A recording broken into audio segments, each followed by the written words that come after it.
ನಾನು ಹೇಳ್ತೀನಿ, ನಾವು ಯಾವತ್ತೂ ಕೂಡ ಪ್ರೇಕ್ಷಕರು ಇಲ್ಲಿದ್ರೆ ನಾವು ಇಲ್ಲೇ ಇರ್ತೀವಿ, ಅವ್ರಿಗಿನ್ನ ಮೇಲೆ ಹೋಗಕ್ಕೆ ಸಾಧ್ಯನೇ ಇಲ್ಲ. ಅದು ನಾನು ಕಂಡುಕೊಂಡ್ರೆ ಸತ್ಯ.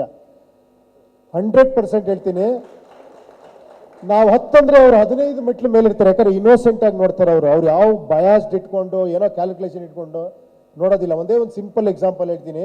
ಸಿನಿಮಾ ನಾವು ಮಾಡಿದಾಗ ನೀವು ಮರ್ತೋಗಿರ್ಬೋದು, ನೀವು ಇಡೀ ಗಾಂಧಿನಗರ ನೋಡಿದವರೆಲ್ಲ ಇದು ಏನಯ್ಯ ಪಿಕ್ಚರು, ಡಬ್ಬಾ ಪಿಕ್ಚರು ಅಂತ. ನನಗೆ ಒಂದೇ ಒಂದು ಪಾಸಿಟಿವ್ ರಿವ್ಯೂ ಬಂದಿರಲಿಲ್ಲ ಆ ಪಿಕ್ಚರ್. ನೀವು ನಂಬಲ್ಲ, ನರ್ತಕಿ ಥಿಯೇಟ್ರಲ್ಲಿ ಆ ಥಿಯೇಟ್ರಲ್ಲಿರೋ ಆ ಗೇಟ್ ಕೀಪರು ಕೂಡ, ಸರ್ ಈ ಪಿಕ್ಚರ್ಗೆ ಯಾಕೆ ಸರ್ ಈ ಥಿಯೇಟ್ರ್ ಬೇಕು ಅಂತಿದ್ದೀರಾ, 2 ದಿನ ಓಡಲ್ಲ ಸರ್ ಈ ಪಿಕ್ಚರು ಅಂತ. ಕೊನೆಗೆ ನಮಗೆ ಒಂಥರ ಶಾಕ್ ಹೋಯ್ತು, ನಿಜಾನ ಇದು ಅಂತ. ನಮ್ಮ ಒಬ್ಬ ಪ್ರೊಡ್ಯೂಸರ್ ಮಾತ್ರ ಇದ್ರು, ಜಗನ್ನಾಥ್ ಅಂತ. ಅವರು, ಸರ್ ಏನು ಸರ್ ಎಲ್ಲರೂ ಹಿಂಗೆ ಬೈತಾರೆ ಈ ಪಿಕ್ಚರ್ನ, ನಾನೊಂದು 200 ಸತಿ ನೋಡಿದ್ದೀನಿ, ನಂಗೆ ಬೇಜಾರೇ ಹಾಕಿಲ್ಲಲ್ಲ ಸರ್ ಈ ಪಿಕ್ಚರು, ಯಾಕೆ ಸರ್ ಎಲ್ಲರೂ ಹಿಂಗೆ ಬೈತಾರೆ ಅಂತ.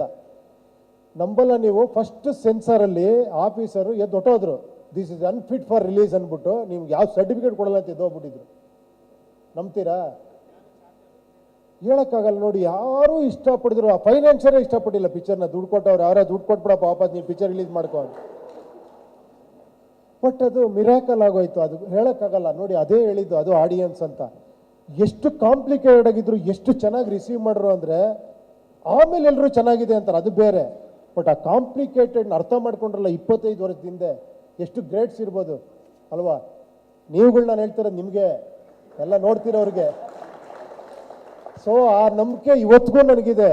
ಎಷ್ಟು ನಾನು ಏನೇ ಮಾಡಿದ್ರು ಕೂಡ, ಬಟ್ ನಾನೇಂದರೆ ಕಾಂಪ್ಲಿಕೇಟ್ ಮಾಡೋಕ್ಕೋಸ್ಕರ ಮಾಡಲ್ಲ. ಅದರೊಳಗೆ ಏನೋ ಹೇಳಬೇಕು ಅಂತ ಆಸೆ ಪಟ್ಟು ಮಾಡ್ತೀನಿ, ಅದು ಖಂಡಿತ ಅರ್ಥ ಆಗುತ್ತೆ ಎಲ್ರಿಗೂ. ಆ ಒಂದು ನಂಬಿಕೆ ಇದೆ ಅಷ್ಟೇ ನನಗೆ. ಅದು ಗೊತ್ತಿಲ್ಲ ಇವರೇ, ನೀವು ಹೇಳ್ಬೇಕಾದ. ಯಾಕೆಂದರೆ ನನಗೆ ಇನ್ನೂ ಅದೇ ಡೈರೆಕ್ಟ್ ಅನ್ಕೊಂತೀನಿ ನಾನು.